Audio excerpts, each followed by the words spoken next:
Hola a todos, bienvenidos a este nuevo video. En esta oportunidad seguimos con los resultados. En este caso vamos a ver a Edelmac, CGE Transmisión y CGE, que para quien no lo sepa pertenecen a la misma matriz State Grid, que es una empresa china. Así que démosle. Partamos este video con Edelmac, o Empresa Eléctrica de Magallanes, que es una subsidiaria de CGE y, como su nombre lo dice, opera en Magallanes. Y esta empresa es interesante porque tiene una especie de integración vertical, considerando que se dedica tanto a la generación como la transmisión y distribución de la energía eléctrica. En Magallanes es una especie de monopolio natural, excepto por la parte de generación, donde hay un par de empresas que se dedican a la generación de energía eléctrica mediante la energía eólica. Y la parte de transmisión es un tanto distinta porque no se rige por la misma regulación, porque en Magallanes es un sistema mediano de transmisión, no es un sistema de alta tensión como en el resto de Chile. Así que vamos a ver los números para ver cómo anda. Yo aquí tengo remarcado el tema de los 43.000 millones de pesos en cuentas por cobrar, porque a diferencia de las otras eléctricas que operan en Chile, esta empresa no hizo factoring con la deuda, como por ejemplo lo hizo Engie. ¿Qué significa hacer factoring? Significa que la deuda la vendieron a alguna otra empresa privada que eventualmente va a ir cobrando esas deudas, mientras que esa empresa privada le facilitó liquidez inmediata para esa empresa. Entonces es el caso de Engie, Colbún, Enel, pero Edelmac no. Entonces Edelmac se quedó con estas cuentas por cobrar y al final es un riesgo para la empresa, y si uno mira para atrás en verdad le ha afectado bastante en el tema financiero. Así que, bueno, volvamos a los números. Notamos que en cuanto a los ingresos, estos aumentan solo un 2%, pero los costos de venta te aumentan un 12%. Entonces, evidentemente esto va a hacer que la ganancia bruta te disminuya, y de hecho te disminuye un 11%. ¿Por qué digo evidentemente? Porque este tipo de empresas no tienen márgenes tan altos. Por lo tanto, al final estas variaciones de los costos de venta te van a pegar sí o sí. Luego tenemos los gastos de administración subiendo un 7%. Lo cual me parece relativamente aceptable, un poquito más de la inflación, pero en menos de 10%, así que está súper ok. Y llegamos a la parte operacional, en donde disminuye un 18%. Pero principalmente todo viene desde que tenemos una menor ganancia bruta. Si seguimos bajando, llegamos a la parte de ingresos financieros, que sorpresa te están aumentando, pero el número es súper chico, así que en verdad no te ayuda mucho. Y los costos financieros te están disminuyendo, así que muy buen manejo de la deuda por parte de Edelmac. Si seguimos bajando, llegamos finalmente a la ganancia antes de impuestos, que nos disminuyó un 8%. Después pagar impuestos, que son relativamente comparables, 27-26% con respecto a la ganancia antes de impuestos. Y finalmente tenemos una ganancia neta que disminuye un 6%. Así que es un número bastante real, diría yo, en el sentido de que todo viene de acá. Habría que ir a ver la nota 26 para saber el por qué te están subiendo un 12% los costos, pero por lo que tengo entendido hay ciertos negocios ahí, como por ejemplo la distribución, que está un poco dolido por el tema de la congelación de tarifas, etc. De hecho, el valor agregado de distribución, creo que se llama el VAD, todavía no está delimitado para los próximos 4 años. Y ese es un tema bastante importante para todas las distribuidoras. Y de hecho por eso también he mencionado que a mí no me gusta mucho ese negocio. En fin, vamos al tema de los flujos. Y vemos que la operación no se condice mucho con el estado de resultados, porque si vemos este número, nos damos cuenta que es casi el doble en cuanto al flujo de operación. Pero recordar que el flujo de operación a 3 meses es un poco mentiroso, porque puede que estén cobrando ciertas cuentas para este trimestre, pero que se anoten en los próximos o que ya se habían anotado anteriormente. Entonces es simplemente un tema de conciliación de cuentas por cobrar, por ejemplo. Así que hay que tener ojo con este número. No necesariamente significa que la empresa efectivamente le esté yendo así de bien. Luego, si seguimos bajando, el CAPEX aumenta un poco, pero está totalmente cubierto por el flujo de la operación. Luego seguimos bajando, está el tema de los préstamos a entidades relacionadas, tanto como pagos como los préstamos como tal. Y esto en general siempre se netean, porque aquí como que se prestan entre las subsidiarias, que recordemos que Edelmac es una subsidiaria de CGE, así que ahí como que hacen ciertos trucos con la plata para tener liquidez, pero al final siempre se netean. Lo que es importante es el tema de los pasivos por arrendamiento que te están subiendo. Aquí, por lo que había leído, eran más temas de camionetas y también temas de software. Así que quizá el tema de los arrendamientos, bueno, no sé, habría que ir hablando de 7.3, pero igual te están aumentando harto, diría yo. Y luego, si seguimos bajando, llegamos a los intereses, que están disminuyendo, y eso sí se condice con la disminución en los costos financieros que habíamos visto anteriormente. Así que tenemos una posición de caja que aumenta considerablemente considerando el trimestre anterior. Así que en cuanto al flujo, súper bien Edelmac. Ahora, si uno va a ver el resumen ejecutivo del análisis razonado, ellos explican que el EBITDA disminuyó en 600 millones y dice que es por mayores costos operacionales, menor margen de energía y mayor margen de servicios asociados. Entonces, el menor margen de energía probablemente ahí esté el tema de por qué te aumentaron los costos de venta. Quizá te aumentó el monto de la energía, lo que cuesta. Por lo que tengo entendido, ellos principalmente generan energía eléctrica a través del gas y del diésel, pero principalmente gas. Así que habría que ir a ver el precio del gas para ver a cuánto se lo venden. Gasco, si mal no recuerdo, es el encargado de proveerle gas a Edelmac, pero está todo eso regulado, entonces al final todo viene de ENAP. Y ENAP no sé cómo calculará esos precios. Quizás habría que ir a ver la página de ENAP, deben estar por ahí. Pero bueno, creámosle a la empresa hay un menor margen de energía y eso se ve acá, que te aumentaron los costos de venta. Así que si seguimos bajando, bueno, aquí está el cuadro con los números que básicamente ya vimos más o menos. ¿Qué otra cosa más mencionan? Que las ventas físicas de energía a los clientes finales sometidos a fijación de precios llegaron a esta cantidad, 79 gigawatts horas de energía. Recordemos que este es una medición de energía, ¿cierto? No de potencia, por lo tanto es efectivamente cuánto se está consumiendo. Y representa una disminución de un 1.14%. Así que ahí en verdad está la respuesta de por qué los ingresos no subieron tanto. Probablemente a estos tipos al final vendieron la cuestión más barata, pero están vendiendo menos energía. Así que, bueno, y lo otro importante es que el número de clientes registró un aumento de un 2% respecto a marzo del 2024. Y esto es interesante, si es que uno quiere hacer un análisis más macro, uno tendría que ir a ver cómo anda la población de Magallanes, porque evidentemente siendo que es un monopolio natural lo que tiene Edelmac en Magallanes, un aumento de la población en Magallanes, ya sea por inmigrantes, ya sea por gente que viene de otras regiones, va a hacer que Edelmac pueda vender más energía. Está completamente correlacionado con la cantidad de población que tiene la región.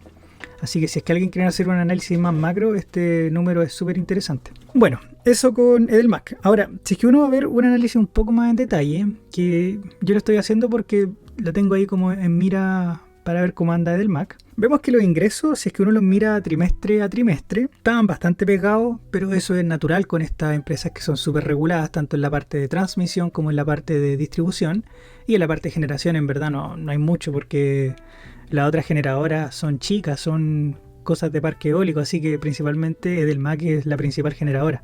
Y como es un monopolio natural, está todo eso muy regulado. Así que es normal que veamos ingresos relativamente parejos. Aquí se le dispararon un poco, probablemente por el tema de la inflación. Muchos de esos contratos están indexados a la inflación, así que tiene sentido que más o menos por el 2021, 2022 haya tenido una alza en los ingresos. Pero después tiene esta caída en los ingresos que no pude explicar muy bien. Pero en fin, habría que meterse más en el detalle. Y por otro lado, si es que nosotros vemos la ganancia bruta, ganancia operativa, ganancia neta, en verdad sigue bastante el tema de los ingresos. Los márgenes en general son bastante parejos, con ciertas fluctuaciones, pero se mantienen dentro de un rango estable de los 30% por ahí. Así que al final todo lo que pase en los ingresos va a correr hacia abajo. Si uno va a ver el tema de los flujos en el tiempo, aquí lo estoy viendo considerando los últimos 12 meses, por lo tanto, ¿qué quiere decir eso? Significa que para 2020 Q4 estoy viendo los últimos 12 meses, es decir, estoy viendo el acumulado de Q1, Q2, Q3 y Q4. Ya, entonces, dicho eso, vemos que el flujo operativo más o menos similar a los ingresos, se mantienen relativamente parejos, pero en los últimos años esto ha ido explotando el flujo operativo. De hecho, si es que uno mira el CAPEX también, como que el CAPEX anda por ahí con el flujo operativo, andan siempre a la par, muy intensiva en capital esta empresa. Pero considerando este aumento del flujo operativo en los últimos trimestres, hemos tenido un free cash flow positivo. Y ahora, este free cash flow es realmente ajustado, por eso le coloco ADJ, porque incluye todas las obligaciones de la empresa, tanto pago de intereses como pago de arrendamiento, etcétera, etcétera. Todo. Entonces, este es el flujo de caja libre que efectivamente queda libre para el accionista, no para los acreedores, como lo había calculado anteriormente. Así que es interesante ver cómo se está dando vuelta la tortilla en estos últimos trimestres. Habría que ir a ver cómo anda la empresa de aquí para adelante, pero es un punto a notar.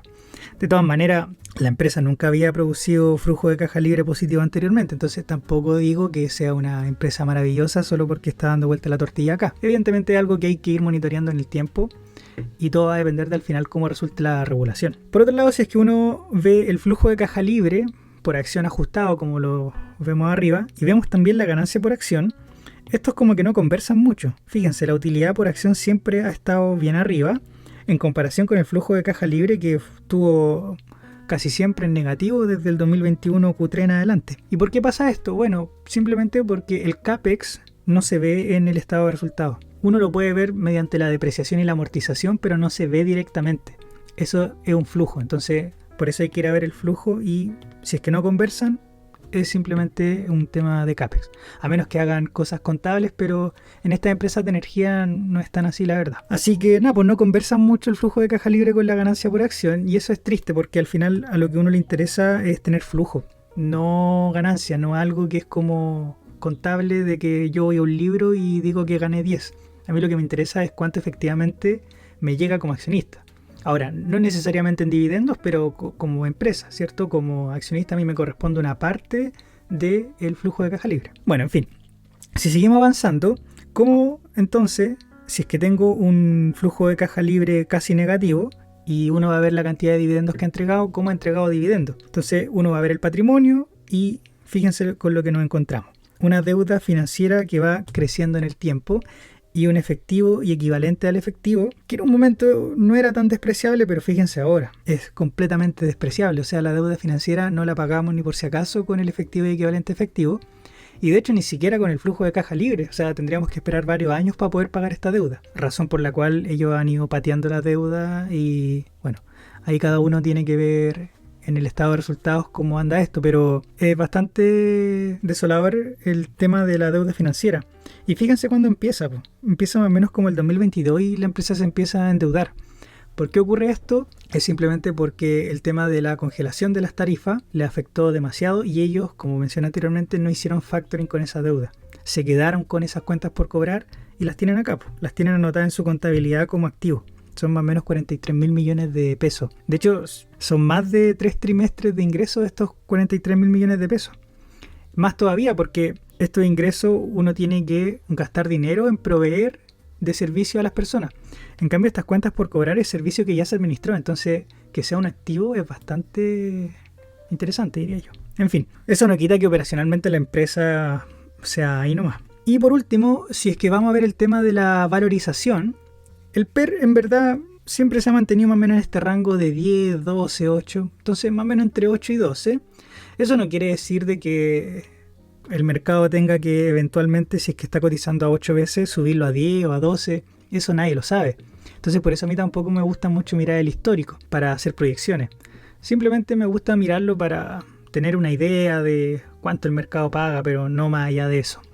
Por otro lado, si vemos el Free Cash Flow Yield, nuevamente estamos tomando este flujo de caja libre ajustado, nos damos cuenta de que era negativo porque el Free Cash Flow era negativo, y estos últimos 2 trimestres, contando los 12 meses, volvió a ser positivo y actualmente se encuentra más o menos en un 5% de yield. Ahora, para el que no se acuerda, el yield significa tomar el flujo de caja libre por acción y dividirlo por el precio de la acción. Entonces ahí uno saca un porcentaje.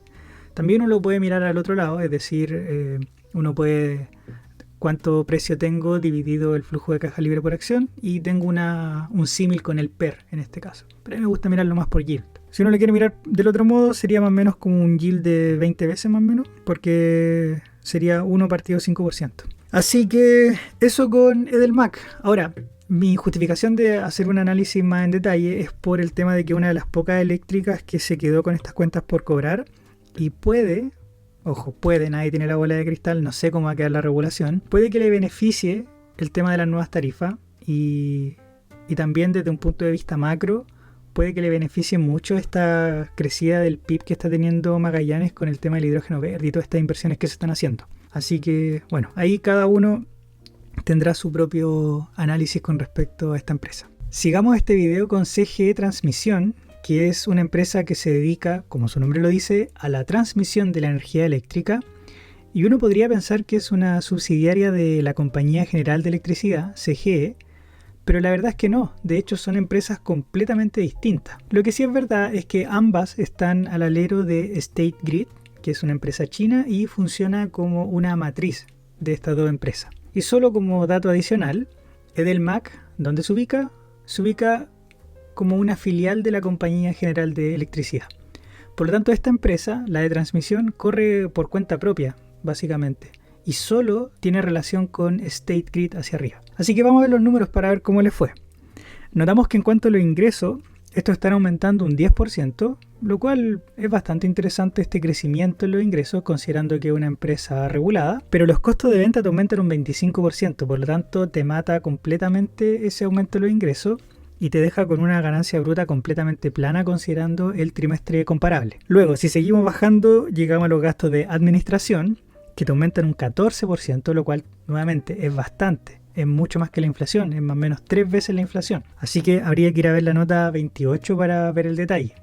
Por lo que yo pude leer, tiene que ver con una filial que se le aumentaron los costos, que se dedica a la fabricación de transformadores y otras cosas. Pero también hay temas de sueldo metido acá adentro. Nuevamente, 14% me parece bastante. Si seguimos bajando, llegamos a este ítem de otras ganancias, que el trimestre del 2024 se habían anotado una pérdida, bastante menor, es verdad, pero una pérdida. Sin embargo, este trimestre es una ganancia, y es una ganancia no menor. Si ven, por ejemplo, cuánto fue la ganancia bruta y cuánto se están anotando por este ítem, es casi un 10%. Es menos de un 10%, pero simplemente para redondear es un 10%, pero de la ganancia bruta. Así que es un número bastante alto. Así que si uno va a ver esta nota 28, ¿qué es lo que se va a encontrar? Se va a encontrar las otras ganancias o pérdidas. Hay varios ítems metidos acá adentro, pero si uno lee muy a la rápida se da cuenta que hay 2 ítems que suman bastante este número. Principalmente este, que son aportes de tercero para financiar obras propias, donde se anotan estos 2.400 millones de pesos, y que solo este ítem explica este número de los casi 3.000 millones. Sin embargo, también está este ítem de indemnizaciones percibidas, que deben ser algún juicio, qué sé yo, que deben haber ganado por ahí. Pero lo que es interesante es que esto es un subsidio estatal por lo que pude leer y lo que pude entender, por temas regulatorios y cosas por el estilo. Así que en verdad no va a ser un ingreso recurrente para los próximos trimestres. Así que habría que normalizar este número si es que uno quiere tener una foto más clara de cómo efectivamente le fue a la empresa. Así que bueno, sumando y restando, igual tenemos un más 7% de ingreso operacional, pero considerando este ítem en particular. De hecho, si es que uno le resta este ítem, quedamos con un porcentaje negativo o una variación negativa. Bueno, en fin, vamos a la parte financiera. Los ingresos están creciendo un 2%, lo cual es bueno, considerando el contexto de la otra empresa en donde a todas le ha bajado el ingreso financiero. Bueno, a CG Transmisión le aumenta poco, pero le aumenta. Y después los costos financieros le disminuyen un 18%, y eso es brutal. O sea, aquí están pagando deuda y eso es súper bueno para los accionistas. Sobre todo considerando que fíjense cuánto era el costo financiero el trimestre comparable. 11 de 26. O sea, un poco menos de la mitad, con un 40% más o menos. Así que, nada, pues súper interesante que estén bajando este costo. Luego vamos a la parte más contable, ¿cierto? Estas cosas de reajuste y cambio de moneda. Y nos damos cuenta que en los cambios de moneda extranjera le había pegado un montón el trimestre comparable anterior, pues. Casi 10.000 millones de pesos. Ahora, bueno, eso es algo contable, por lo tanto da un poco lo mismo, diría yo. Pero no da lo mismo al fin y al cabo. Y ahora se están anotando una ganancia por 6.000 millones de pesos, pues.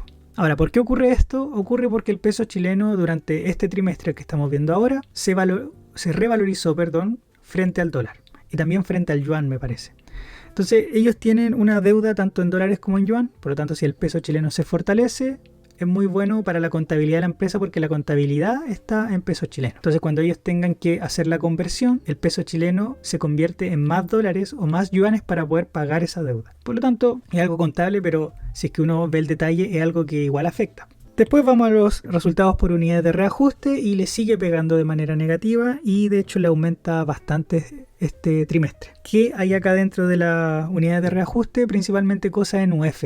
Tienen que ver netamente con el IPC y cosas que tengan indexado el IPC, como bueno, la UF en este caso y la deuda que ellos puedan tener en UF. Así que estos dos números son bastante claros. Acá moneda extranjera, cosas deuda, etcétera, yuanes, dólares, etcétera. Y acá abajo inflación, UF, reajuste. Así que como ven, son cosas contables, pero bueno. Así que uno llega acá a una ganancia antes de impuesto que, claro, es brutal. Pues estamos pasando de 4.400 millones a 23.000 millones. Es más o menos 6 veces, un poco menos. Pero la realidad no es esa, ¿cierto? Porque hay cosas contables. Entonces, si es que uno normaliza este número, es decir, voy a agarrar la ganancia antes de impuesto y le voy a sumar este ítem negativo y le voy a restar este ítem positivo. ¿Con cuánto quedo?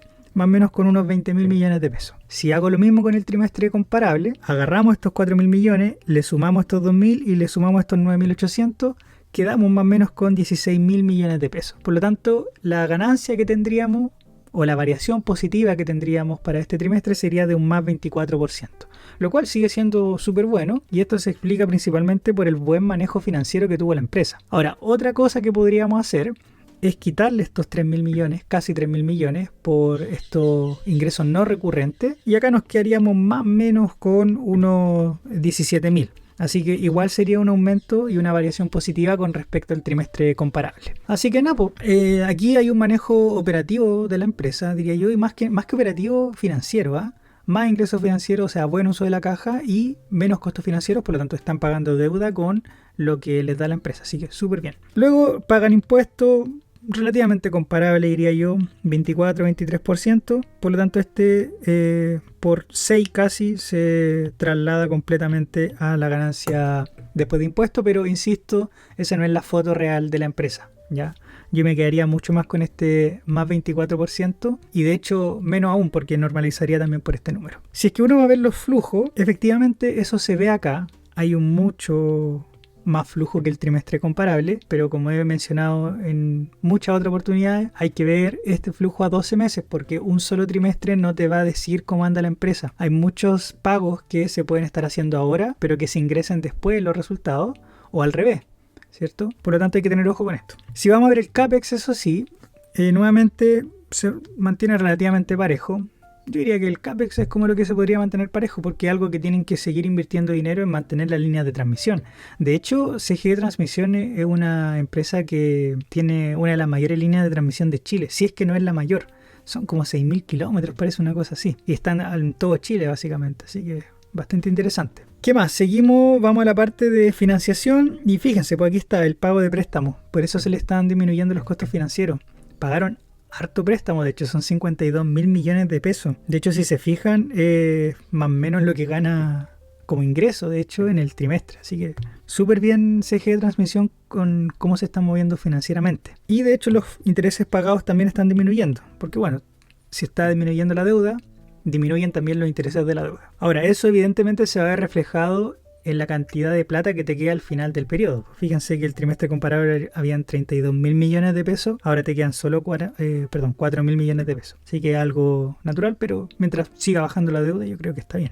Bueno, si uno va a ver el resumen ejecutivo, es una lata, está sobre todo este párrafo que es gigante, pero en resumen ellos están explicando el tema de las nuevas tarifas de transmisión y cómo ellos han hecho este tejimaneje entre la CNE y también un panel de expertos y la empresa de transmisión, simplemente para que la regulación quede buena y sea justa para todos, sea justa tanto para la empresa, porque tienen que tener utilidades, ¿cierto? Es una empresa que asumió riesgo en cierto momento, y también para los clientes, los clientes que tienen que pagar la cuenta de la luz y tienen que pagar un recargo en su cuenta de la luz por la transmisión. Así que eso está saldado en este momento. Habría que ver el detalle en cómo quedó finalmente la regulación, sobre todo para los próximos años, pero viendo cómo están aumentando los ingresos, me parece que al final fue bastante justo para la empresa. Habría que ir a ver cómo están los próximos trimestres y ver si es que, por ejemplo, pueden disminuir estos costos de venta. Ahora, yo no sé si es que dentro de estos costos de venta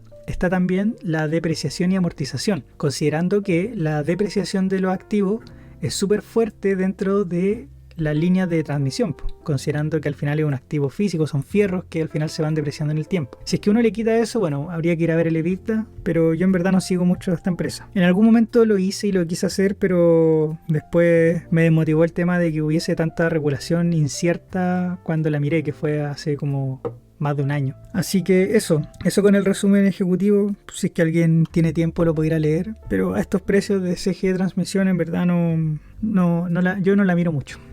Para ir cerrando este video de las eléctricas del conglomerado chino, vamos a ver a la Compañía General de Electricidad, o también llamada CGE, que se dedica principalmente a la distribución de la energía eléctrica. También tiene dentro de sus subsidiarias a Edelmac, pero es un negocio muy chico en comparación al grueso del negocio. Así que vamos a ver los números para ver cómo les fue. Notamos que en cuanto a los ingresos, estos están disminuyendo un 8%.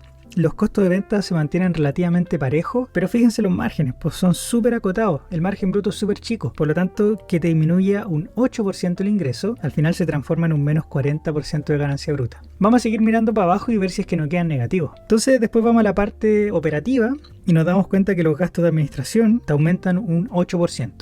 Ahora, es un número dentro de los rangos aceptables, diría yo, pero me hubiese gustado que fuese menos, considerando que bajó harto la ganancia bruta. De hecho, es el número que más le pega a la ganancia bruta, por lo tanto, es el principal driver de la pérdida o ganancia operativa. Si seguimos bajando, llegamos a la ganancia operacional, pero fíjense, disminuye a menos de un tercio. Entonces, esto se explica principalmente porque la ganancia bruta fue muy baja. No hay otra explicación. Ni siquiera la parte operativa lo explica. Es simplemente esto de acá. Así que nada que hacer. Si seguimos bajando, llegamos a la parte financiera y nos damos cuenta de que aquí hay un buen manejo, donde los ingresos financieros están aumentando un 20% y los costos financieros te están disminuyendo un 5%.